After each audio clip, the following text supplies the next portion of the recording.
Right.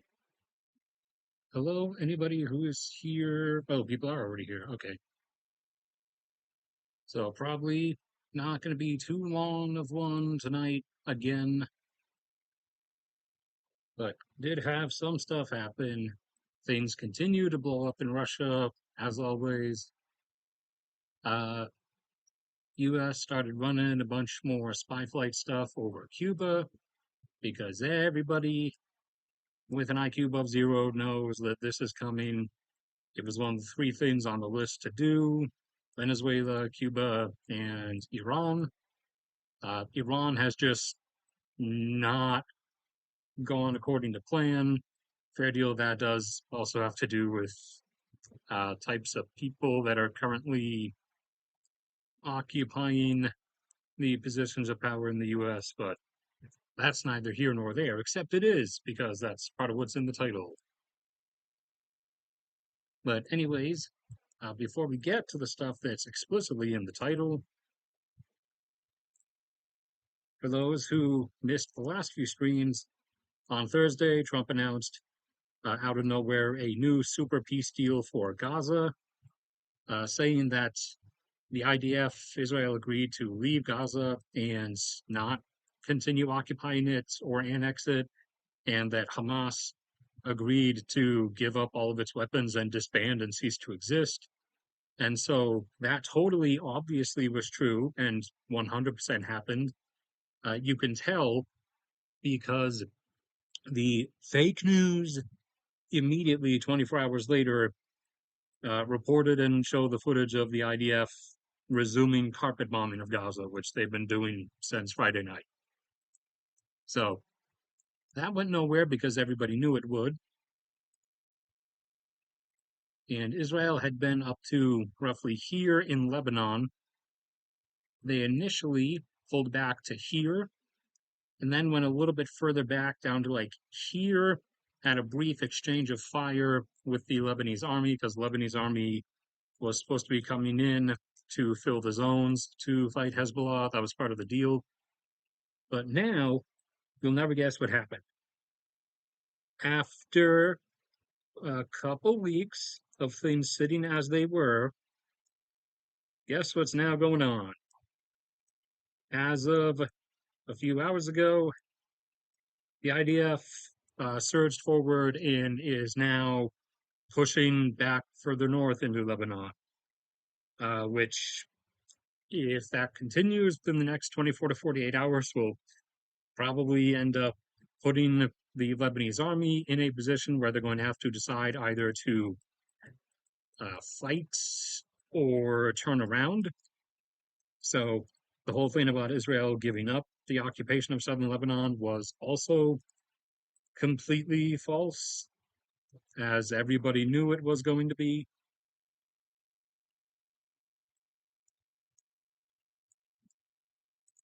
Iran attacked and struck another tanker in the Strait of Hormuz.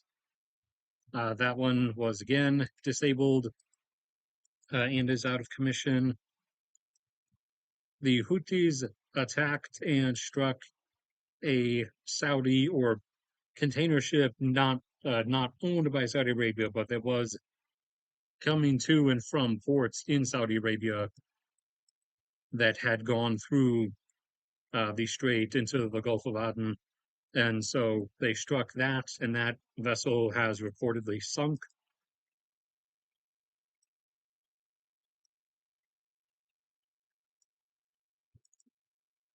And as of Sunday, one stream ago, you remember that Trump had said that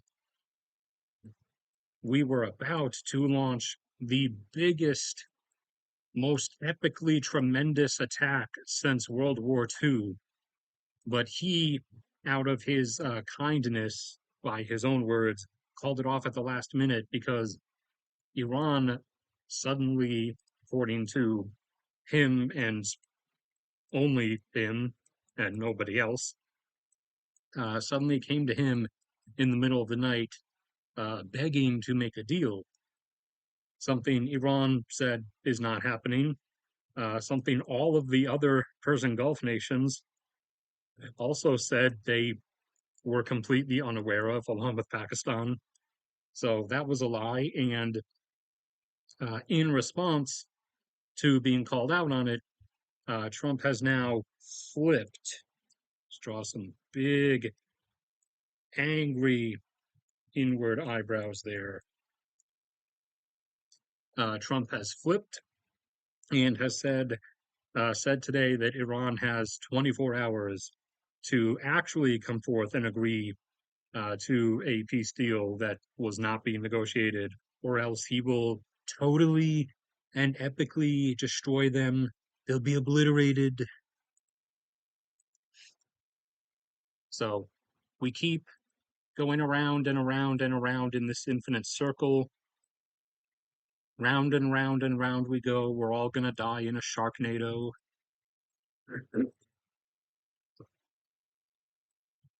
Sharknado has actually become a more believable, realistic version of reality than the reality that we live in right now.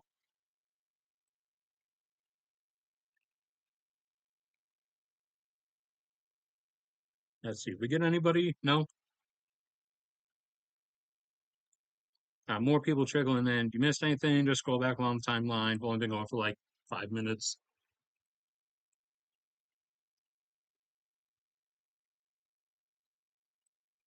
Let's see. I think it was the one in Samara, but I'm not sure. Uh, refinery in, I'm pretty sure, Samara that was under repairs because it was one of the ones that was majorly damaged in the drone strikes early in July. Sorry, uh, early in July. That was under repairs and it was struck, which was what I used for the thumbnail, actually. Where was it? Yeah, there we go. So stuff was being repaired, but while under repair, it was struck and attacked. So now it's going to be under more repair and for a much longer period of time. Oh, and we got the numbers. Yeah, the actual numbers. So Russia's refining capacity in total was up close to 6 million barrels per day. Pre-war was typically between 5.5 and 6, and it began taking damage from increased attacks in 2025, but started recovering with repairs. But here, the green line going down is all the lost capacity from all the damage that's occurred from the attacks this year thus far. So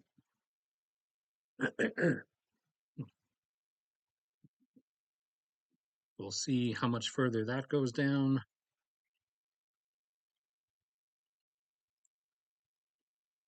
There were two additional warehouses that were burned down. The massive ground freight logistic warehouses, specifically belonging to Wildberries. One in the Vladimir region, which is a small state slash oblast that's to the northeast of Moscow. And excuse me, there we go. And as suspected, it would eventually, the other massive round warehouse outside of St. Petersburg was finally hit. The first one out of two, you remember, was hit a week ago or so, or a week and a half ago. The other one was hit as well now, and that one is gone. This is These are specifically from the one in the Vladimir region. It's behind some bars. This one looks decent. Shut up. Yep, there you go. It's your nice, massive square kilometer burning warehouse. Some volcanic ash plume rising into the sky.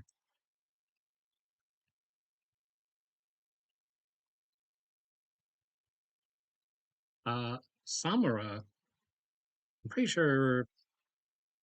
Oh, yeah, August 2nd. Okay, that one is from Sunday. I was going to say, I thought I mentioned that one on the Sunday stream. There's the notice from the tanker being attacked in the Strait.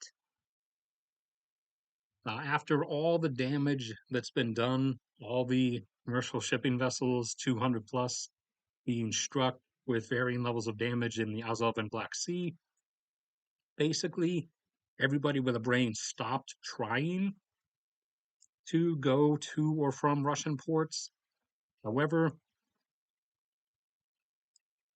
2 days ago, over the weekend, one one Indian tanker did try, and it got struck.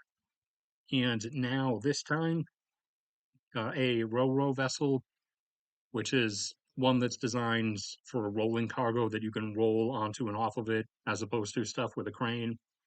So usually gets usually is used for transporting a variety of vehicles and etc. and like uh, horizontal cylindrical like tanks of things. So one did this was the latest one to try reapproaching the Black Sea coast of Russia, and this is the result. Here's the one outside of St. Petersburg, the warehouse. This is where the fire started. Over here at this edge, it's a different angle, only a few seconds. Some nice billowing. That's more stuff from the refinery outside of, I'm pretty sure, Samara. I'm pretty sure Sirzan is outside of Samara. Random Russian soldier started spraying with his AK, killed a few of his fellow infantrymen. Motive unknown.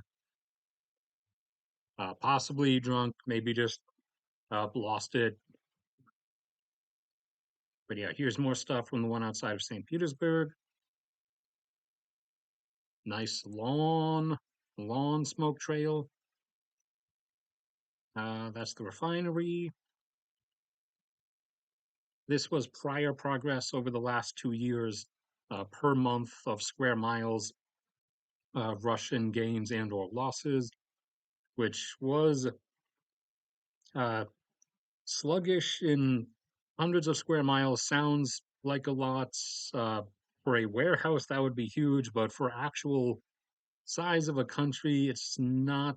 But it was much better, much more impressive than what it has collapsed down to this year, these last few months in particular. So,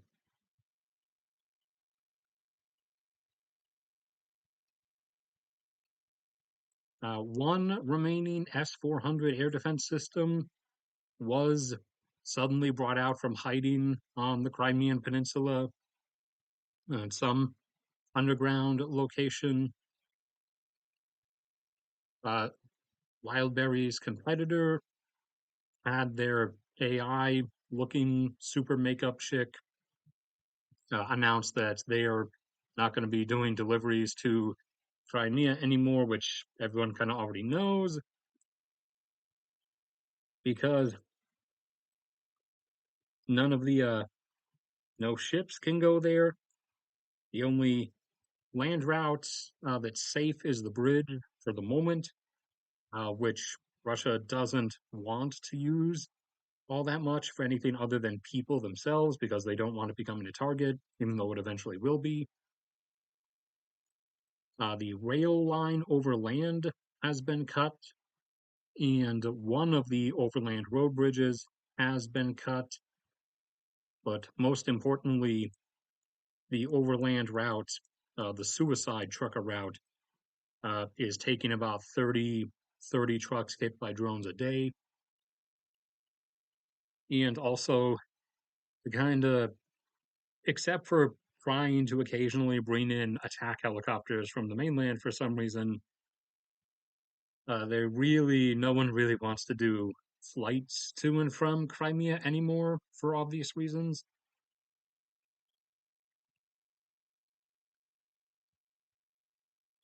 But yeah, and there's the St. Petersburg warehouse once it was fully up, fully engulfed.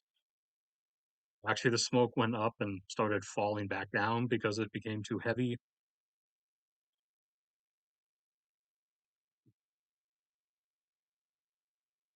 Yeah, that was the cargo vessel, like not a oil tanker, but a regular container ship that was hit by the Houthis after it had come from a Saudi port and still tried to go the easy short route via transiting the strait there.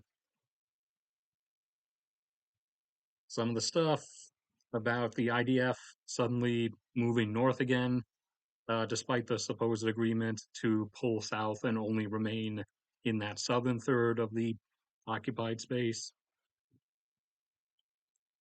But as we've seen proven up to this point, agreements effectively just no longer exist in reality. Let's see, have oil prices reacted to the fact that nope, they haven't? So they collapsed again. They collapsed from the resurgence after the initial cessation of the renewed bombing a week or two ago, and they collapsed again by $10 overnight after Trump announced that Iran came begging for a deal. And even though it's been 3 days now, basically, and all evidence to anyone with a brain points to that absolutely not being the case. And now Trump erratically posting on Twitter about how he's going to utterly obliterate Iran tomorrow. Oil has not. Oil prices haven't reacted to that. They're still just biting the nothing ever happens cyanide pill, staying down there at $75 a barrel. No one lives in reality. Everyone is disconnected.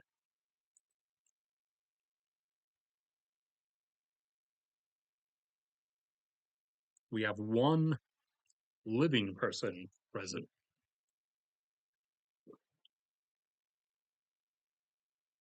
Chug some water. Anybody showed up late, just scroll back along the timeline as usual. Ah,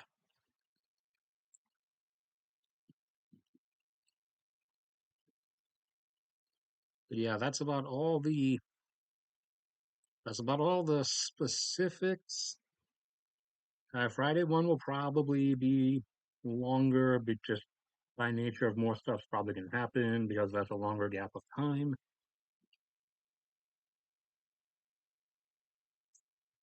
But to fill up a little bit more, I do have the statistical review of world energy annual natural gas data updates, as not all countries release like regular monthly data. In fact, the number who do is actually really, really small.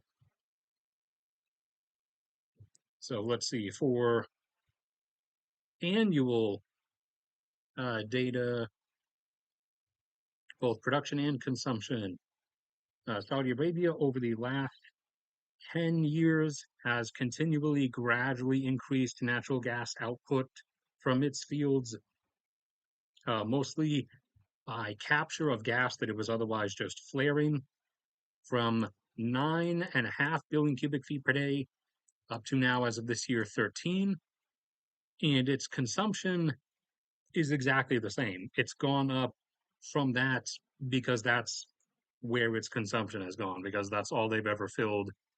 They haven't actually tried capturing more to like export or anything for some reason.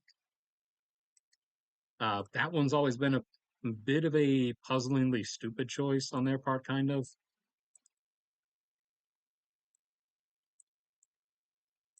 The UAE is actually dependent on natural gas imports for its needs. For the past 10 years, it's remained flat in terms of its own production, its own output at 5.5 billion cubic feet per day. Meanwhile, its consumption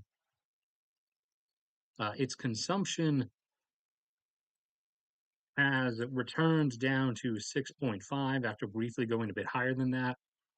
Again, part of that's like alongside the fact that they no longer have any oil-fired power generation is from the fact that they activated a 4-reactor nuclear power plant over the last 10 years as well. Qatar was holding at about 21 billion cubic feet per day, and late this year or early next year would have been jumping up to a plateau of 24. However, because of a massive Iranian attack on Ras Laffan, they lost a fair bit of production capacity that saw them drop down to 17 billion cubic feet per day. However, since the strait is effectively closed and they're not getting LNG tankers out, they're down at only 4.5 billion cubic feet per day of output, maintaining that because that's their own domestic consumption level. They went up from 10 years ago, having just hit about 4, and they basically plateaued at 4.5 because all their power generation is 100% natural gas, and their electricity demand has effectively plateaued off where it currently is.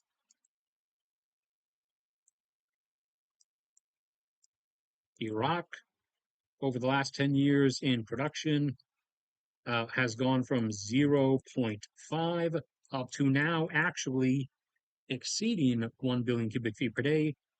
However, their domestic consumption over the same amount of time rose from 0.5 up to 1.5, which is why they're usually dependent on gas imports from Iran.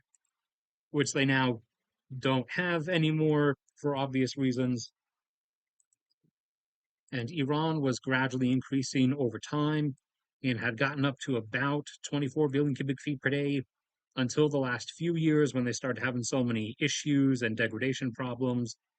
They dropped down to like 21 and had restored themselves back up to about 23 before the war started.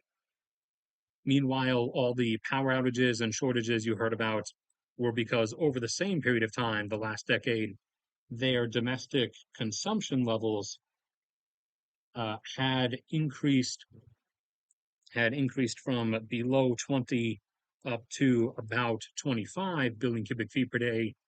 And so during this whole last bit of time, obviously, they have constantly been at varying levels of deficit.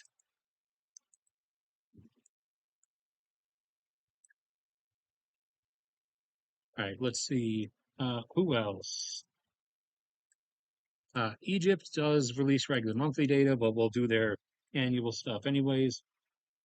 So they were once up at around 6 billion cubic feet per day, but because of negligence and lack of upkeep and reinvestment, because of funds embezzlement, similar to what you saw in Nigeria with their oil and gas infrastructure, and what you see down in South Africa with their every type of infrastructure. They declined from 6 down to now only about 4 billion cubic feet per day. Meanwhile, their domestic consumption, their own demand of natural gas, has remained pretty steady at about 6 billion cubic feet per day. They've been filling their increasing electricity demand via alternative means, some solar, a decent amount of wind along a windy portion down here and some of the Mediterranean coast, which is good, along with switching over to oil-fired power generation, which is obviously not good. Algeria was at about a 8 billion cubic feet per day plateau. Then they went up to 10. And as of last year, they have now jumped up to about 12.5 billion cubic feet per day of output. All their exports obviously are going through subsea pipelines to Europe. And their own natural gas consumption over the past 10 years, since the mid 2010s, has continued increasing from 3.5 up to now 5 billion cubic feet per day for their own consumption.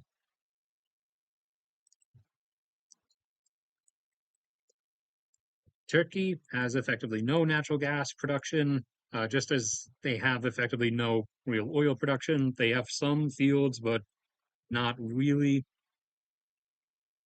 There, so they only have consumption, and their natural gas consumption, their natural gas demand over the last 10 years has gradually increased from 4.5 up to 5.5 billion cubic feet per day. Over here, meanwhile, Azerbaijan in production has gone over the last 10 years from 2 up to most over the last like 3 years since the Ukraine war started. They've surged and expanded their production up to 4 billion cubic feet per day, which is about where they'll cap out. And they should be able to hold this until around the late 2030s or maybe 2040 or so. Meanwhile, their own domestic consumption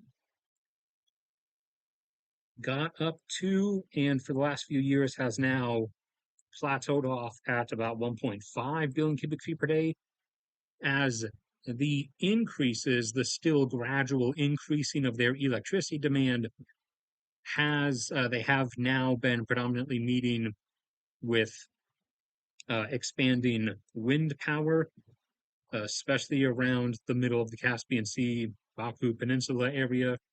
So they haven't needed to really expand their natural gas production. I see anybody show up? 50-hour weeks. What are you doing?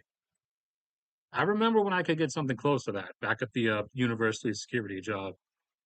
I actually wanted those, but that was primarily because there was no work involved unless someone showed up and got violent, which only on average, for me, while I was on duty, would only on average happen every 1 or 1.5 years or so.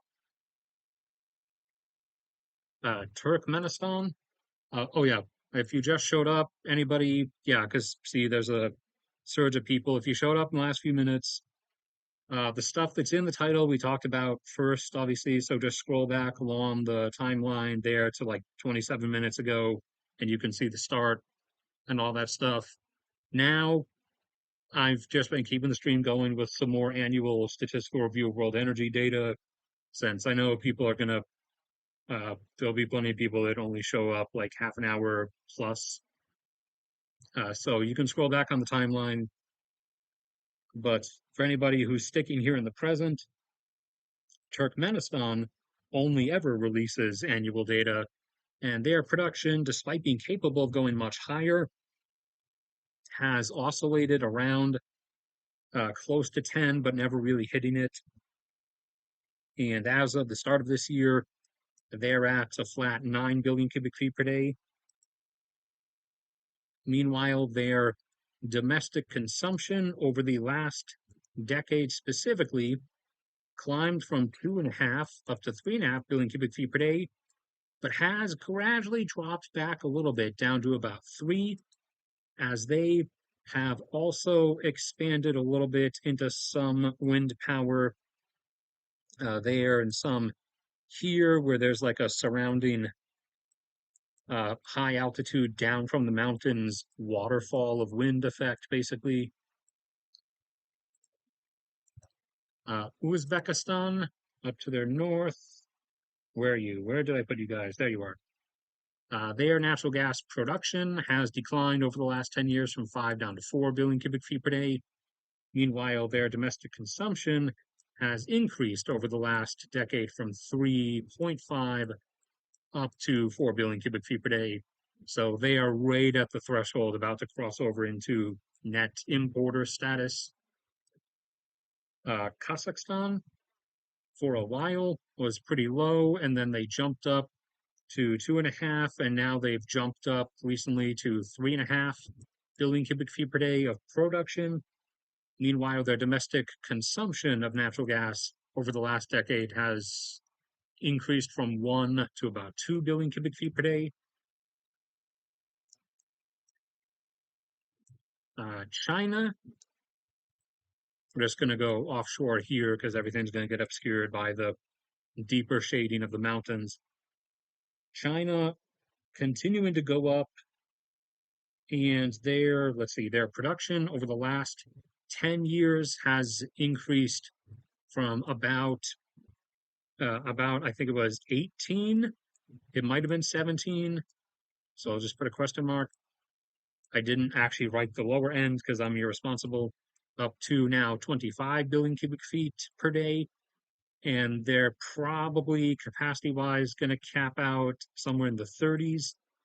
Meanwhile, their domestic consumption over the last 10 years has really gone up from the upper 20s up to now, as of the start of this year, 43 billion cubic feet per day for their consumption. Japan over here went from down more at like 7 or 8, jumped up after Fukushima to a height of 12.5 billion cubic feet per day for consumption, because they only have consumption. And then over the last few years, they've dropped back down pretty quickly because they've been rapidly reactivating all their nuclear power plants, and also their electricity demand as a whole does continue to very slowly go down over time as their population continues aging and also dying. South Korea, where are you guys? There you are. There, they obviously only have consumption, and their consumption over the last 10 years rose up to about 6 billion cubic feet per day from 4.5 and has plateaued off at 6. And Taiwan, obviously, also only has gas consumption. And over the last 10 years, they've climbed from 2 up to 3 billion cubic feet per day.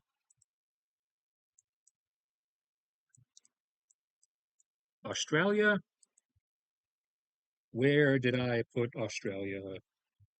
Where are you guys? There you are. Australia surged upwards in the mid to late 2010s, got up to 16 billion cubic feet per day of production, has gradually declined to about 15. Their domestic consumption, their own internal demand, has was already actually went up to about 4.5 in the by the early 2010s, but then dropped down to more around a flat 4, at which it has remained ever since then. And up here, these two, Indonesia and Malaysia. Indonesia was once higher, but has declined down to about 6 billion cubic feet per day and has stayed there for the last few years. Meanwhile, its domestic natural gas consumption has actually remained flat at about 4.5, as most of their new electricity production continues to be coal plants, with the exception of some geothermal.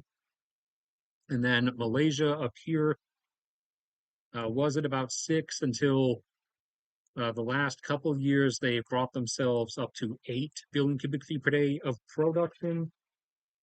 Meanwhile, their domestic consumption has also remained at actually 4.5 billion cubic feet per day for the last 10 years or so.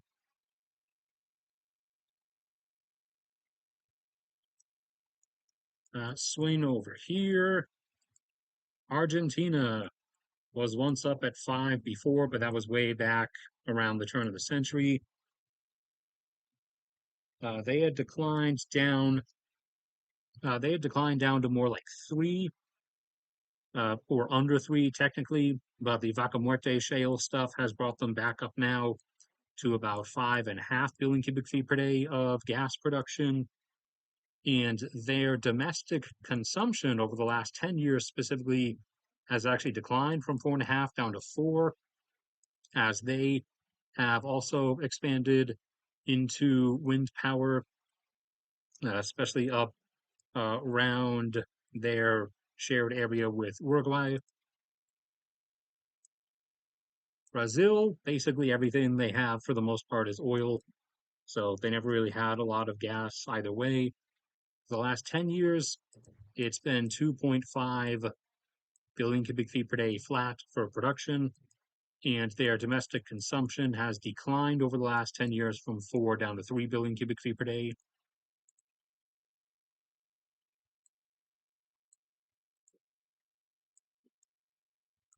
Uh, Mexico was once up closer to 10 billion cubic feet per day, but has since, over the last, technically, this has been the last 20 years, declines down to more around 4. Meanwhile, their domestic consumption is almost up to 10.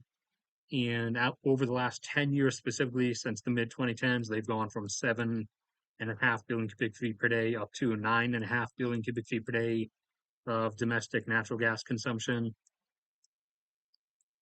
The US, as I do mention frequently enough, has plateaued in the upper 110s of billion cubic feet per day. That's an S, not a 5, in terms of production. Meanwhile, its average domestic gas consumption fluctuates around in the 90s in terms of billion cubic feet per day, although it surges much higher during specific months of the winter. And Canada, over the last 10 years, has increased gas production from 10.5 up to 12.5 billion cubic feet per day. Meanwhile, their domestic consumption, oh, sorry, no, that's their domestic consumption. Their production has increased from 15 up to about 20 billion cubic feet per day. their consumption, their own demand, has risen gradually from 10.5 up to 12.5. Let me just check. Anybody else? Nobody else commented anything. Repeat myself since it's been like 10 minutes. If you showed up recently, you can scroll back along the timeline towards right around here. Yeah, it looks like 36 or 37 minutes ago. That's when we did the stuff that's actually in the title, but I'm sticking around doing data stuff right now because I knew a bunch of people would end up showing up later. Okay, where did I put you guys? Oh, okay, so for Europe as a whole, excluding Turkey, Belarus, Ukraine, and obviously Russia, Europe as a whole, yes, this does include you, UK. Europe as a whole for consumption was gradually rising from 45 billion cubic feet per day 10 years ago up to 50 at the start of the Ukraine war. And their consumption or their demand has been brought down to about 41 billion cubic feet per day. Individual country numbers within that, the UK once produced higher around like at its high point, like 7 or 8 billion cubic feet per day, but has fallen down over time to about 3 billion cubic feet per day. Its domestic consumption got up to a height of 7, but has gradually declined to about 6 billion cubic feet per day. Norway oops, need this, yes. Norway continues to bring themselves gradually up. Now they're up to averaging 13 billion cubic feet per day. Their domestic consumption, meanwhile, is only 0.4. Germany, Deutschland, for the last 10 years, has remained basically flat at about 7.5 billion cubic feet per day of gas consumption. France, over the last decade, has gradually declined in gas use from 4 down to about 3 billion cubic feet per day. Excuse me, I bit the trash can. Thank you. Spain has gradually increased from about 2.5 over the last 10 years up to 3 billion cubic feet per day. The trash can, you're supposed to delete everything. Italy has gradually fallen slightly from 6.5 down to 6 billion cubic feet per day of gas consumption. Poland, Polska has gone from 1.5 up to 2 billion cubic feet per day. Let's see, was there anybody else? Uh, Nobody else who's like major, at least. And Russia was averaging up around 75 pre-Ukraine war. Now they average more around 65 or sometimes lower in the low 60s as they don't have enough export routes or customers. Their own domestic consumption over the last 10 years gradually increased a little bit from 45 up to 48 billion cubic feet per day. And in total, in global total, the whole world for natural gas use has increased over the last decade from 336 billion cubic feet per day up to, as of this year, consuming 405 billion cubic feet per day. All right, that's all of the time extension data. And like I said, all the actual title stuff is back in like the first 20 minutes of the stream. Just scroll back along the timeline. But unless anything else shows up in the next like 30 seconds or so while I wait for the delay to run out, then that's probably going to be it. So I'll chug some water while I wait and see.